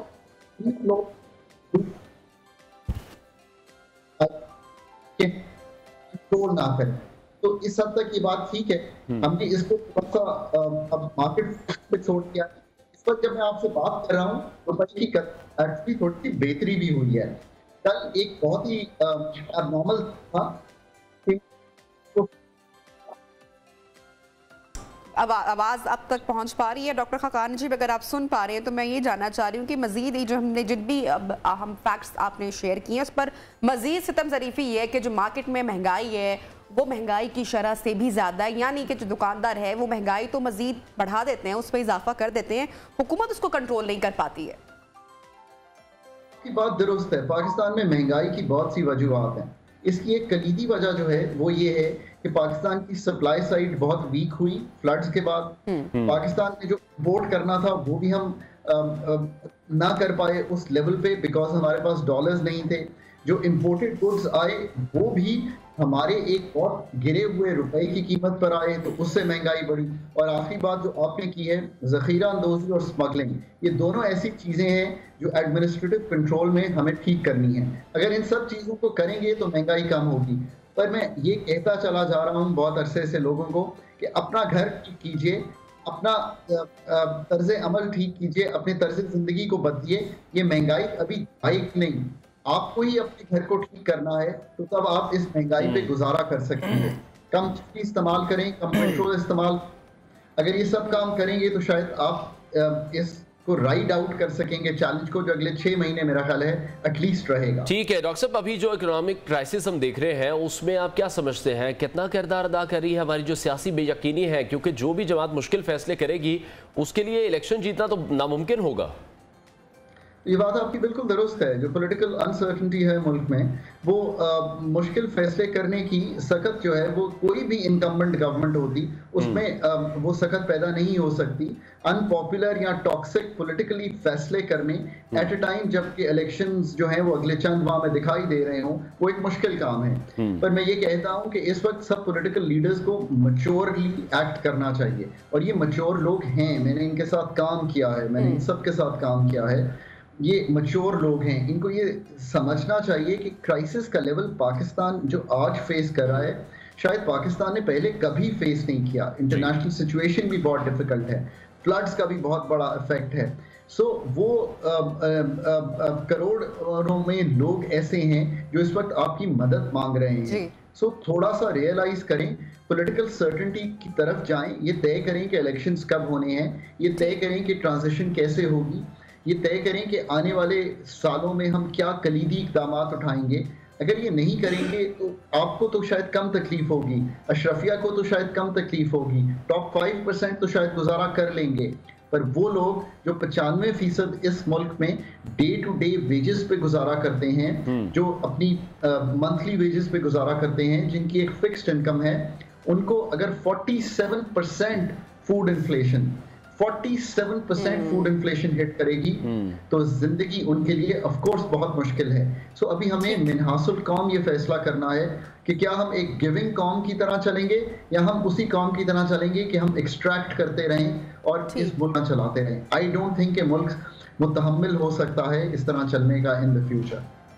बहुत शुक्रिया डॉक्टर खाकान नजीब, हमारे साथ इन कॉन्वर्सेशन थे। उनका ये कहना था कि जो हमारे तमाम सियासतदान हैं उन्हें इस वक्त बहुत ज़्यादा मैच्योरिटी दिखाने की ज़रूरत है ताकि जो मुल्की हालात हैं वो बेहतर हो सकें और जल्द अज जल्द जो IMF के साथ मुआहदा है वो भी तय होगा तो पाकिस्तान के जो मुआशी हालात हैं वो बेहतर होना शुरू हो जाएंगे यकीनी तौर पर। आगे बढ़ते हैं और अब कुछ बात करेंगे दुनिया के अमीर तरीन आदमी एलन मस्क की, जिनकी जानिब से एक नया मास्टर प्लान सामने रखा गया है इस वक्त दुनिया में, जहां वो ये कह रहे हैं कि टेस्ला कंपनी का जो नया मंसूबा बनाया जा रहा है उसमें सफरी तरीकों की मुकम्मल तब्दीली शामिल है। क्योंकि पहले तो हमने देखा कि इलेक्ट्रिक गाड़ियां मौजूद थीं, लेकिन अभी ये प्लान किया जा रहा है कि कंपनी जो है वो गाड़ियां बनाने के हवाले से जो पैदावारी उसकी लागत है उसको 50% तक कम करेगी, यानी लोगों के लिए जो कम कीमत वाली इलेक्ट्रिक गाड़ियां हैं वो बनाई जाएंगी। बिल्कुल, और इसके साथ साथ एलन मस्क ने प्रेजेंटेशन के दौरान ये भी कहा कि जो तमाम गाड़ियां हैं मुकम्मल तौर पर इलेक्ट्रिक स्मार्ट होंगी।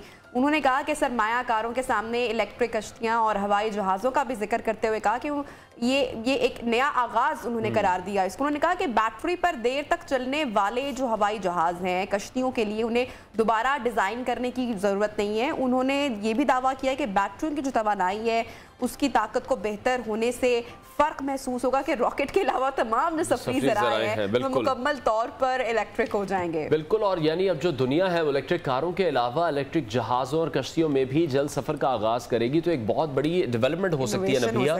जिस तरह से हमने देखा कि गाड़ियों में तो ये इनोवेशन आ रही है, ये माहौल दोस्त भी होगा। बहुत से ऐसे मुल्क हैं जो एक डेडलाइन दे चुके हैं कि इस साल तक हम जो इलेक्ट्रिक कार्स हैं उन पर शिफ्ट हो जाएंगे। तो ये जो नया प्लान एलन मस्क की जानिब से रखा गया है जिसमें वो ये चाह रहे हैं कि जो तमाम सफरी ज़राए हैं जिसमें जहाज़ हैं, बहरी जहाज़ हैं, वो तब्दीली उनमें लाने की ज़रूरत है। और जो अच्छी चीज़ है वो ये है कि उसको अफोर्डेबल बनाया जाएगा। बिल्कुल, हर बंदा इसको अफोर्ड कर सकेगा, ये भी दावा किया गया है। बहरहाल एक बहुत ही अच्छा इनिशिएटिव अगर इसको कहा जाए तो कहना हरगिज़ गलत नहीं होगा। दुनिया के सामने एक नया प्लान रख दिया है, बहुत बड़ी इनोवेशन होगी और अफोर्डेबल भी होगी, अच्छी बात ये है। बहरहाल प्रोग्राम में अनवार ब्रेक लेते हैं, ब्रेक के बाद आप ज्वाइन करेंगे।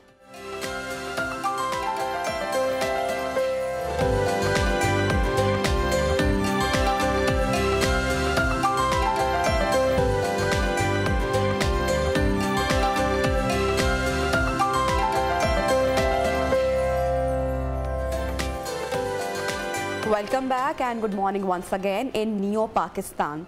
अनवार, हमारे माशरे का डिलेमा ये है कि जब भी हमारे बच्चे बड़े हो रहे होते हैं, ग्रो कर रहे होते हैं और हम उनमें कोई गलती देखते हैं या कोई बुरी आदत देखते हैं तो हम उसका सबसे पहले जो ब्लेम है वो हम उसकी माँ पर कर देते हैं और माँ की तरबियत पर हम सबसे पहले सवाल उठाते हैं कि इसकी माँ ने ही यकीनी तौर पर इसकी तरबियत दुरुस्त नहीं की होगी, तभी इसकी औलाद गलत रास्ते पर है या इसमें ये बुराई है या ये बुरी आदत है। जबकि मैं हमेशा उन लोगों को ये जवाब जरूर देती हूँ कि फिर बाप को भी चाहिए ना कि वो अपनी रिस्पॉन्सिबिलिटी पूरी करें, बच्चों को वक्त दें और वालिदैन का ये काम है कि वो अपने बच्चों की तरबियत करें। और ये बहुत ही खूबसूरत रिश्ता भी है वालिदैन का अपने बच्चों के साथ। और दुनिया के कोई भी पेरेंट्स कभी भी नहीं चाहते हैं कि उनके बच्चे में कोई बुरी आदत हो या वो बुराई के रास्ते पे चले। और ये बहुत ही एक अजीम और अनमोल रिश्ता भी है, लेकिन ये अजीम तब बनता है जब हम अपने बच्चों की तरबियत भी उस तरीके से कर पाते हैं, अच्छी तरबियत उनकी करें।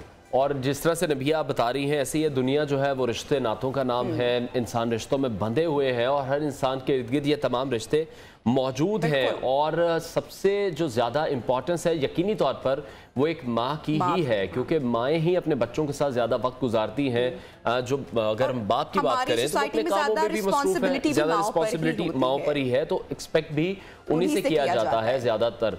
लेकिन जिस तरह से आप कह रही हैं कि जब भी कोई ब्लेम गेम भी आती है तो उसका निशाना भी सबसे पहले माएँ ही बनती हैं। बिल्कुल, इसी हवाले से बात करेंगे डॉक्टर सदाकत अली, माहिर नफ्सियात हमारे कन्वर्सेशन है। इनको कौन नहीं जानता है, टीवी पर भी ऑन सोशल मीडिया जो इनके लेक्चर्स हैं बहुत ही मकबूल है, बड़ी ज़बरदस्त और लॉजिकल बात करते हैं। मेरे ख्याल से इनको क्रेडिट भी जाता है, बहुत सारे रिश्ते आई एम श्योर के बहुत सारे टिप्स भी इन्होंने बहुत सारे लोगों को दी हैं, बिगाड़ भी आई एम श्योर दुरुस्त किया होगा। सो डॉक्टर साहब, आपको हम खुशामदीद कहते हैं इन प्रोग्राम पेरेंटहुड।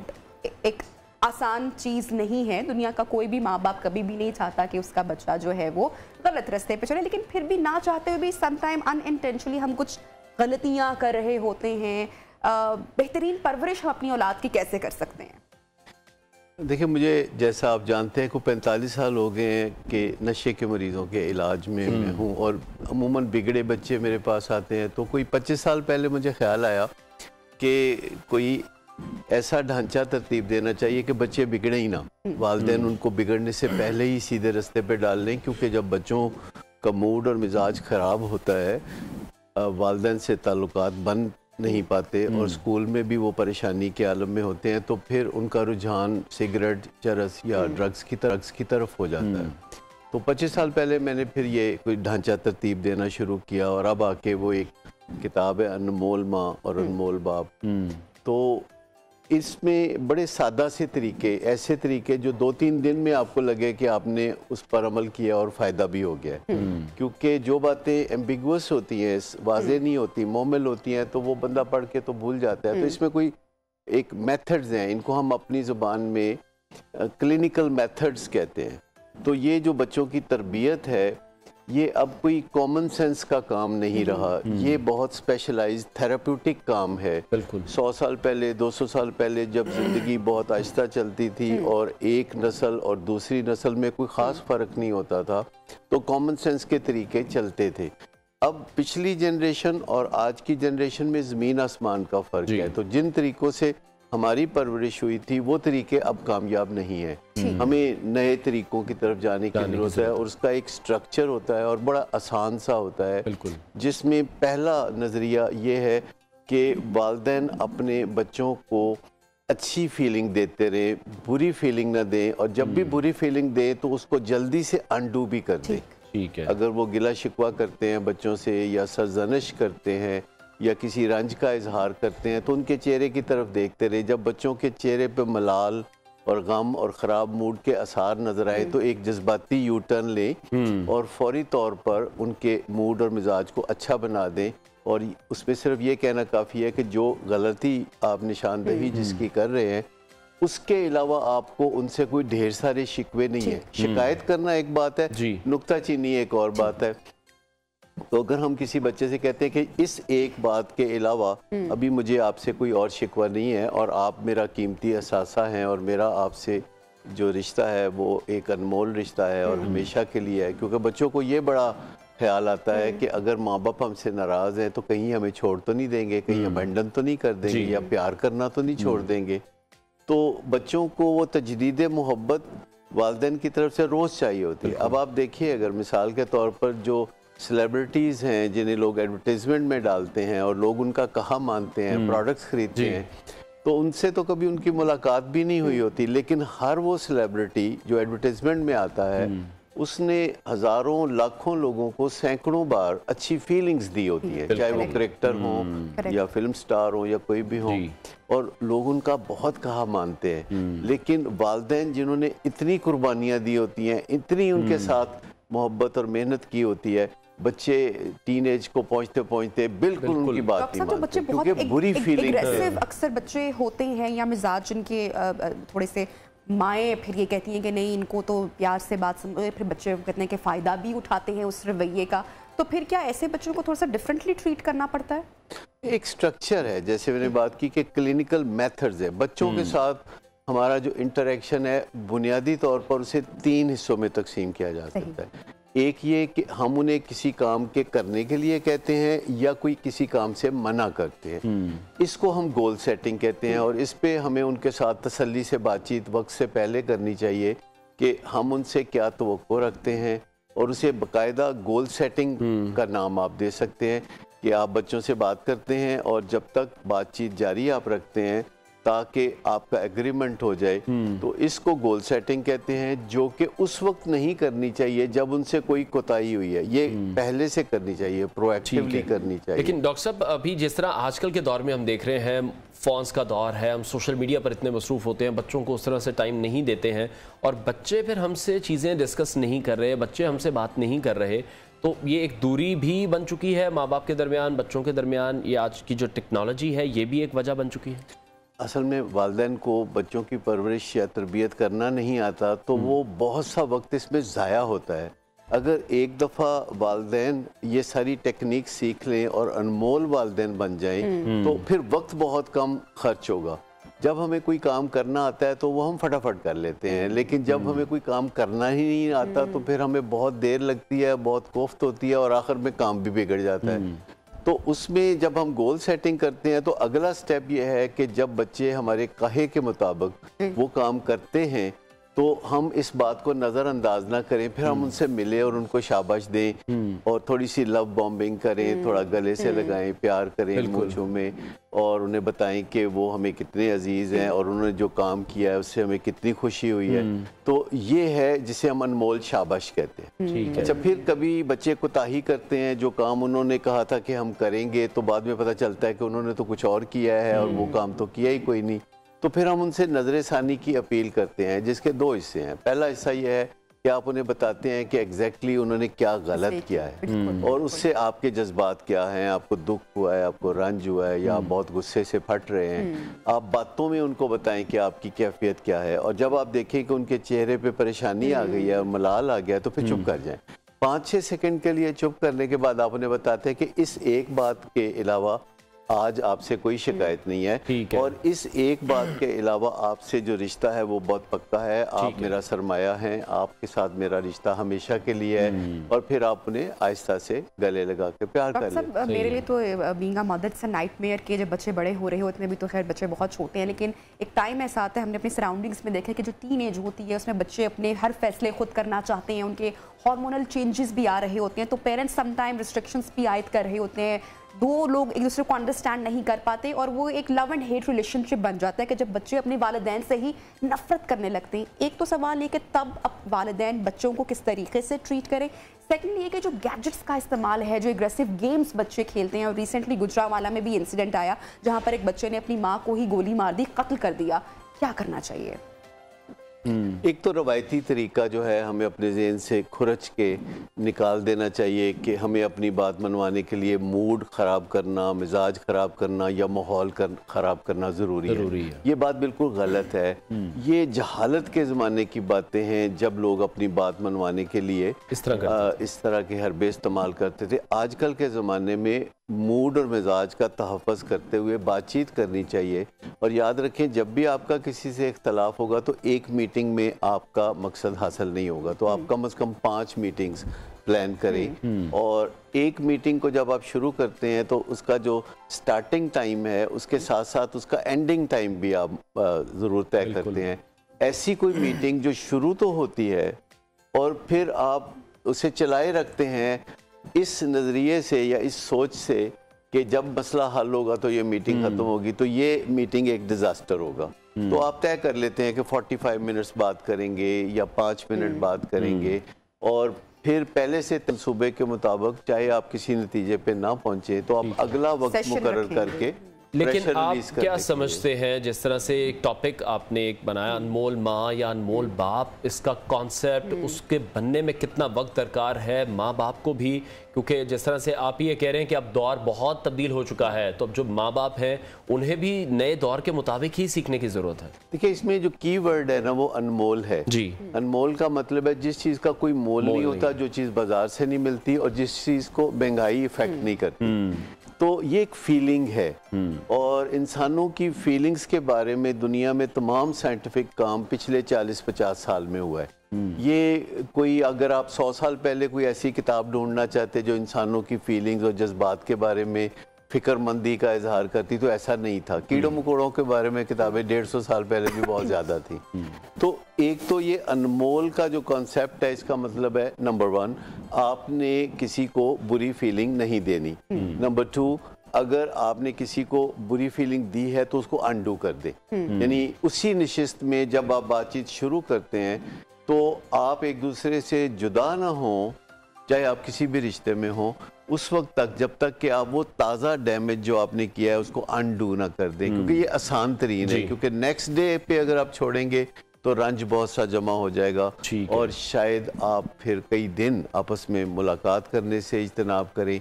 तो इसमें जहां आप देखते हैं कि ये डैमेज हो रहा है तो आप नज़र रखते हैं और आप देखते हैं कि डैमेज उतना करना है जितना कि फिर आप उसी नशिस्त में अंडू भी कर दें। ठीक हो तो गया। किसी को समझाना बुझाना, गिला शिकवा करना, रंज का इजहार करना, सरजनिश या डांट डपट करना, ये दुनिया में हमारा एक चलता रहता है।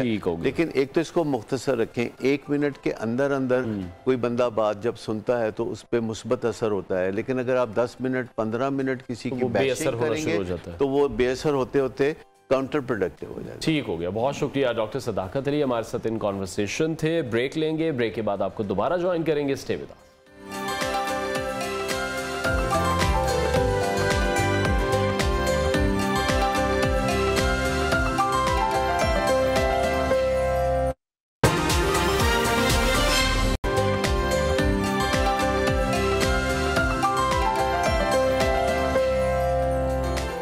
Welcome back. पाकिस्तान की जानिब से पहली बार association of private sector universities Pakistan एप्सप के ज़रिए तमाम इस्तांबुल में यूरेशिया समिट में पाकिस्तानी पवेलियन में मुतारिफ करवा दी गई है, जो पाकिस्तान के लिए बड़े फ़ख्र की बात है। इस्तांबुल की यूरेशियन हायर एजुकेशन समिट में पहली बार ऐसा हुआ कि पाकिस्तान की 6 लीडिंग यूनिवर्सिटीज़ ने अपने बूथ भी लगाए हैं। इनमें सुपीरियर यूनिवर्सिटी है, university of Lahore, university of Faisalabad, university of Sialkot और university of management and technology और इंस्टीट्यूट ऑफ बिजनेस मैनेजमेंट भी शामिल। बिल्कुल। और यूरेशियन हायर एजुकेशन समिट आलमी सतह पर हायर एजुकेशन का एक बड़ा सालाना इवेंट है, जो कि दुनिया भर से आने वाले स्टेक होल्डर्स, शुरका को हायर एजुकेशन इंस्टीट्यूशन के लिए नेटवर्किंग, एकेडमिक पार्टनरशिप के अजीम मौके फराहम करता है। और इस साल भी इस इवेंट से 2000 से जायद वफूद को एक दूसरे के तजुर्बात से बहुत कुछ सीखने का मौका मिला है। और पाकिस्तानी वफ़द ने अपने तुर्किया के दौरे के दौरान तुर्किया के ज़लज़ला मुतासरीन के साथ भी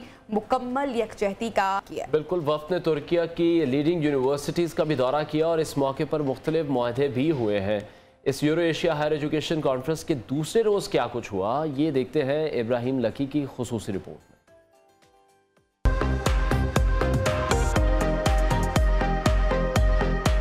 तुर्की में बैनुल-अक़वामी तालीमी कॉन्फ्रेंस के दूसरे रोज भी पाकिस्तान तवज्जो का मरकज। मुख्तलिफ बैनुल-अक़वामी यूनिवर्सिटीज के वफूद की पाकिस्तानी पवेलियन आमद। पाकिस्तानी पवेलियन में आज का दिन तुर्की के अवाम से इजहार यकजहती के तौर पर मनाया जा रहा है।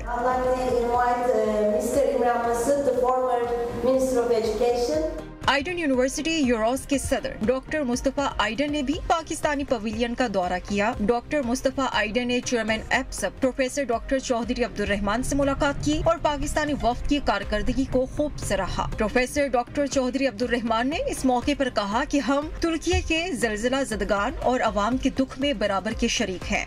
जितने भी हमारे साथ दोस्त आए हैं वो टर्किश भाइयों के इस दुख में बराबर के शरीक हैं और हम बताना चाहते हैं कि पाकिस्तान आपके साथ खड़ा है इस दुख और अफसोस की घड़ी में और टर्किश लोग इस चीज़ को बड़ा अप्रिशिएट कर रहे हैं। पाकिस्तानी जामियात का दुनिया की मुख्तलिफ यूनिवर्सिटीज के साथ MOU साइन करने का सिलसिला भी जारी है। इस हवाले से rector Superior University doctor Sumera Rahman ने अपने खिताब में कहा कि एंटरप्रेन्योरशिप के जरिए नौजवानों की सलाहियतों को निखारा जा सकता है।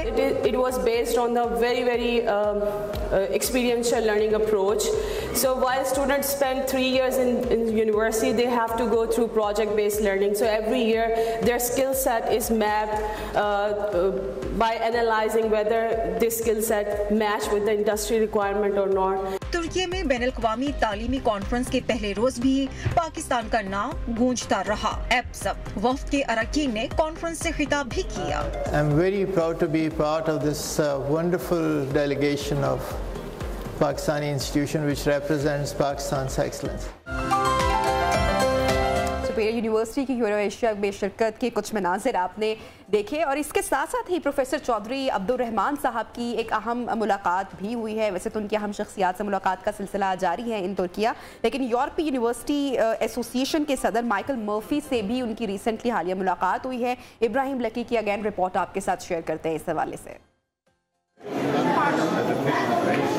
यूरोपियन यूनिवर्सिटीज एसोसिएशन के सदर प्रोफेसर माइकल मर्फी ने पाकिस्तानी निजी जामियात की काविशों को हौसला अफजा करार दे दिया। सदर अफसर प्रोफेसर डॉक्टर चौधरी अब्दुर्रहमान और rector Superior University doctor Sumera Rahman से मुलाकात के दौरान यूरोप और पाकिस्तानी तालीमी इदारों में बाहमी ताउन बढ़ाने की जरूरत पर जोर दिया। उन्होंने कहा कि असर हाजिर के चैलेंज से निपटने के लिए आलमी सतह पर तजुर्बात के तबादले की गुंजाइश मौजूद है। दुनिया भर में खतरात बढ़ रहे हैं, ऐसे में तालीमी इदारे ही ताउन को फरोग देकर आगे बढ़ सकते हैं। Every platform that increases collaboration between universities across the world is welcome in solving sustainability challenges of this century. So it's very important and I'm delighted to be participating here. यूरोपीय यूनिवर्सिटी एसोसिएशन के सदर ने तालीम के फरोग के लिए एब्सप के किरदार को सराहा और पाकिस्तानी निज़ाम तालीम के हवाले से आगाही हासिल की। इस मौका पर प्रोफेसर डॉक्टर सुमेरा रहमान ने प्रोफेसर माइकल मर्फी को सुपीरियर यूनिवर्सिटी के विजन से आगाह करते हुए सी पाकिस्तान विजन की आगाही दी।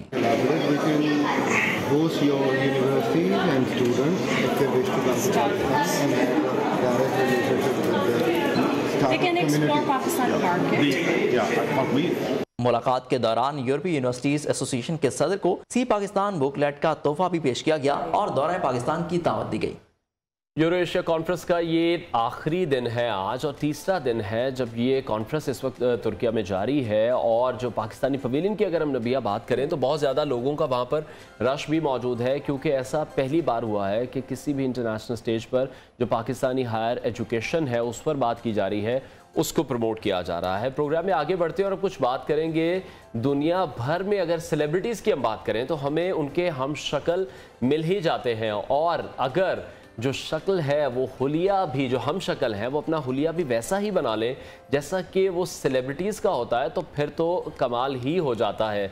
और एक फिल्म ऐसी भी थी जिसमें शाहरुख खान का जो हम शक्ल फ़ैन होता है वो शाहरुख खान के लिए मुश्किलात तो बहुत ज़्यादा खड़ी कर देता है, उनका बहुत बुरा हाल कर देता है। खैर इन दिनों शाहरुख के दोस्त करण जौहर के पाकिस्तानी हमशक्ल को काफ़ी पजीराई मिल रही है और उनका नाम उस्मान खान है। और उस्मान खान को देखकर हम भी वैसे काफ़ी हैरान हो गए थे। बिल्कुल, उस्मान खान काफ़ी वायरल हैं ऑन सोशल मीडिया। इनसे हम आपकी मुलाकात भी करवाते हैं, हमारे साथ ऑन स्टूडियोज़ मौजूद हैं।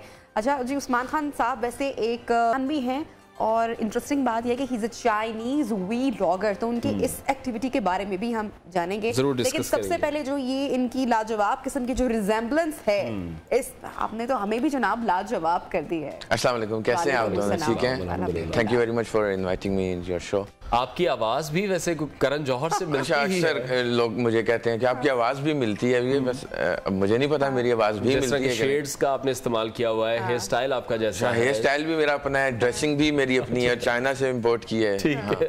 अच्छा, तो पहली बार किसने आपको बताया कि आपकी रिजेम्बलेंस है? अच्छा, मैं अपनी यूनिवर्सिटी में पढ़ता था कन्फ्यूशियस इंस्टीट्यूट नमल में, तो वहाँ पे अक्सर मुझे लोग कहते हैं कि you look like Karan Johar. तो मैंने कहा करण जौहर कौन है, इसको उधर देखते हैं। मैंने उसको सर्च किया। आपको मालूम ही नहीं था? मुझे मालूम ही नहीं था। तो 2018 आई थिंक, तो उन्होंने मुझे दिखाया कि पिक्चर, तो मैंने खुद कहा यार वाकई रिजेम्बलेंस है। तो एक बंदे ने कहा कि यार तुम बड़े होके करण जौहर बनोगे। मैंने कहा यार ये क्या बात कर रहे हो, तो मैंने फिर उसको ट्वीट कर दिया। मैंने कहा यार नहीं भी कामयाब आदमी, इसमें क्या बात है बड़ी, क्या बात है। लेकिन मेरी अपनी आइडेंटिटी है। उस्मान खुद भी चाइनीज व्लॉगर है, मेरी अपनी आइडेंटिटी है, तो मैं बड़ा होकर उस्मान ही बनूंगा, अभी भी उस्मान। तो मैंने उसी टाइम उसको ट्वीट किया, तो उसने 1 सेकंड के अंदर रीट्वीट किया। उसने कहा मुझे आपने लाजवाब कर दिया। पिक्चर के साथ या किसी मैसेज के साथ? मैंने अपनी पिक्चर्स के साथ किया। मैंने कहा लोग कहते हैं, आप क्या कहते हैं?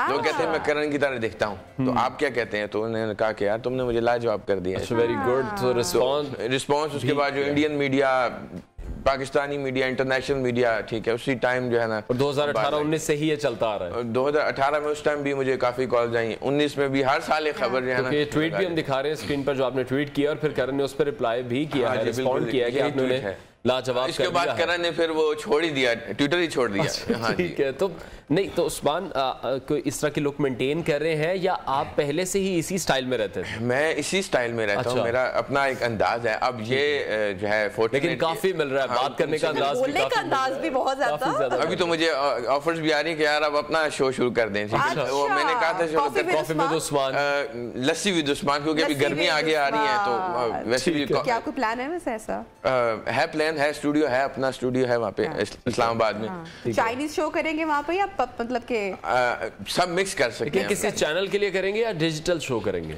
डिजिटल भी कर सकते हैं, चैनल के लिए भी। और मैंने सुना कि फिल्म्स की ऑफर्स भी फिल्म्स की, हाँ जी बिल्कुल, एक फिल्म है लेकिन नाम नहीं ले रहा, लेकिन वहाँ पे ऑफर है। एक दोस्त है प्रोड्यूसर अपना, ठीक है, तो वो कह रहे थे आप आ जाएं। एक मैंने फिल्म है उसके लिए मैंने चाइनीज में उसके ट्रेलर का ट्रांसलेशन भी किया। अच्छा, कुछ चाइनीज में तो कुछ आप चाइनीज आपने कैसे सीखी, कौन इंस्पिरेशन? तो क्या आप कह रहे हैं आप चाइना भी कभी नहीं गए? तो I never been to China. Pakistan में CPAC आया और बिजनेस अपॉर्चुनिटीज आई, तो एज ए बिजनेसमैन मैंने इस चीज को अवेल किया और मैंने नमल यूनिवर्सिटी में कन्फ्यूशियस इंस्टीट्यूट में चाइनीज सीखी। एक साल के अंदर मैंने पूरे पाकिस्तान में जो है फर्स्ट पोजीशन ली, कंपटीशन में भी अच्छे मार्क्स लिए। तो बस वहीं से सीखी अल्हम्दुलिल्लाह। और चाइनीज में कुछ सुनाएंगे, शेयर करेंगे हमारे? चाइनीज में मैं पाक चाइना फ्रेंडशिप के हवाले से कहूँगा कि आज वो आप जिक्र कर रहे थे थोड़ी देर पहले कि वो मैं हंगाइशे चुंगवा गे वो मैं ताइक्वान चुंगबा योई वन सोए, तो मैंने 2 वर्ड्स कहे। What does that mean? इसका मतलब क्या है? मैंने कहा thank you China for giving us loan, so Pakistan China friendship loan. लेकिन आपने जुबान सीखने के साथ साथ जो एक्सेंट अपनाया है वो बहुत मुश्किल होता है। अक्सर मुझे चाइनीज लोग कहते हैं कि यार आपका एक्सेंट जो है वो हमारे से भी बेहतर है, और मुझे कहते हैं कि आपने लाजमी कोई 10 साल चाइना में गुजारे होंगे। लेकिन मेरा ही पहला सवाल आपसे यही था। हाँ बिल्कुल। अच्छा, इंटरेस्ट की बात होती है, तो मेरे इंटरेस्ट इसमें था, इस वजह से जो है मैंने। अच्छा, हमें पता चला कि आप गुनगुनाते भी बहुत अच्छा हैं। हाँ जी, मैंने बकायदा सीखा हुआ भी है। अच्छा, सिंगिंग का शौक? हाँ, लेकिन मेरा रियाज इतना बहुत अरसा हो गया नहीं है, क्योंकि प्रोफेशनल फील्ड की तरफ से काफी बिजी हैं। चलें आज हम फरमाइश करते हैं, आपसे क्या सुनाएंगे? मैं अभी रात को ही मैं सुन रहा था, तो सजाद अली का एक गाना है, तो वही गाते हैं। जरूर। साहिल पे खड़े हो तुम्हें क्या गम चले जाना, साहिल पे खड़े हो तुम्हें क्या गम चले जाना, मैं डूब रहा हूँ अभी डूबा तो नहीं हूँ, मैं डूब रहा हूँ अभी डूबा तो नहीं हूँ, ऐ वादा फरामोश मैं तुझसा तो नहीं हूँ, हर जुल्म तेरा याद है भूला तो नहीं। क्या बात है उस्मान, मल्टी टैलेंटेड हैं आप, बिजनेस भी कर रहे हैं, चाइनीज भी सीखी है, सिंगिंग भी कर रहे हैं, तो बिजनेस कैसा चल रहा है? जिस तरह से हम देख रहे हैं पाकिस्तान को तो इस वक्त बहुत ज्यादा जरूरत है एंटरप्रेन्योर्स की।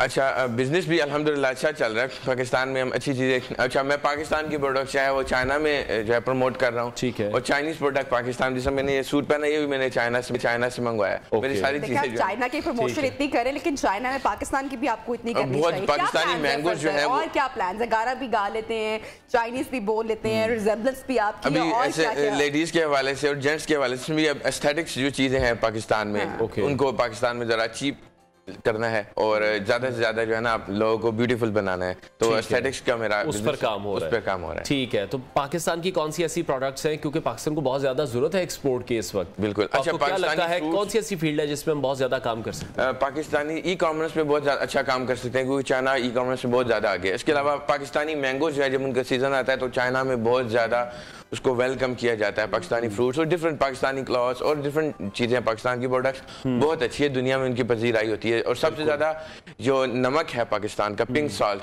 वो चाइना में उसको बहुत पसंद किया जाता है और बहुत अच्छी और महंगी प्राइस में वहाँ पे बिकता है। ठीक है, तो अभी कुछ पिक्चर्स जो हम देख रहे हैं इस वक्त स्क्रीन पर, बहुत एक्टर्स के साथ आपके पिक्चर्स हैं, बहुत एम्बेसडर्स के साथ आपके पिक्चर्स हैं, तो ये करण मैंने एक दिन किया था एक शो यूट्यूबर। हाँ जी। अच्छा, मैं क्रॉस कल्चर जो है ना डिफरेंट कंट्रीज में पाकिस्तान का कल्चर भी प्रमोट करता हूँ। ठीक है, पॉजिटिव पाकिस्तान के लिए मैं वर्किंग कर रहा हूँ, क्योंकि पाकिस्तान के हालात जैसे जा रहे हैं, हर जगह लोग कोई कुछ दिखा रहा है, कोई कुछ दिखा रहा है, कोई दहशतगर्दी दिखा रहा है, लेकिन Pakistan is very safe country. बेशक महंगाई का दौर चल रहा है, लेकिन मैं पाकिस्तान का पॉजिटिव इमेज जो है डिफरेंट कंट्रीज में डिफरेंट डिप्लोमेट से मिलके तो प्रमोट करता हूँ पाकिस्तान। ठीक है, तो अभी कोई प्लान है आगे चाइना जाने का? जितनी चाइनीज आपने सीख रखी है आपके लिए तो बहुत आसान है।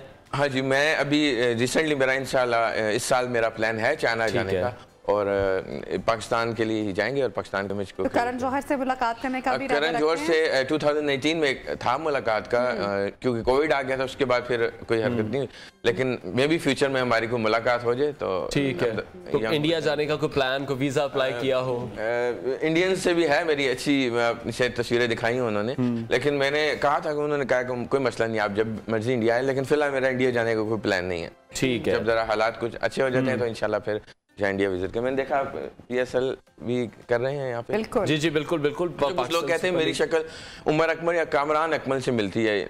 नहीं तो मैंने कहा थोड़ी सी, जब उमर अकमल अपने वो थोड़े से स्लिम वर्जन में थे, स्लिम वर्जन में अब नहीं। हाँ अब वो मेरे से ज्यादा तो आजकल वो वायरल बिल्कुल। तो अभी जो फ्यूचर प्लान्स आप बता रहे हैं अपने बिजनेस पे ही ज्यादा फोकस रखेंगे, और स्पेसिफिकली जो आपने बताया कि आप यहाँ बैठकर, अभी आप चाइना भी नहीं गए हैं लेकिन व्लॉगिंग कर रहे हैं चाइना में। जी अच्छा, बिजनेस तो मेरा एक चल रहा है अल्हम्दुलिल्लाह, वो चलता रहेगा। इसके अलावा भी जो जिंदगी में मैं एडवेंचर्स करता हूँ, जो जिंदगी में चीजें आती हैं हर चीज को बंदा बहुत शुक्रिया उस्मान खान, हमारे साथ इन कन्वर्सेशन थे, बड़ी जबरदस्त उनसे बातचीत रही। इंशाल्लाह नाज़रीन से मुलाकात करेंगे अब मंडे को। अपना बहुत सारा ख्याल रखिएगा। अल्लाह हाफिज।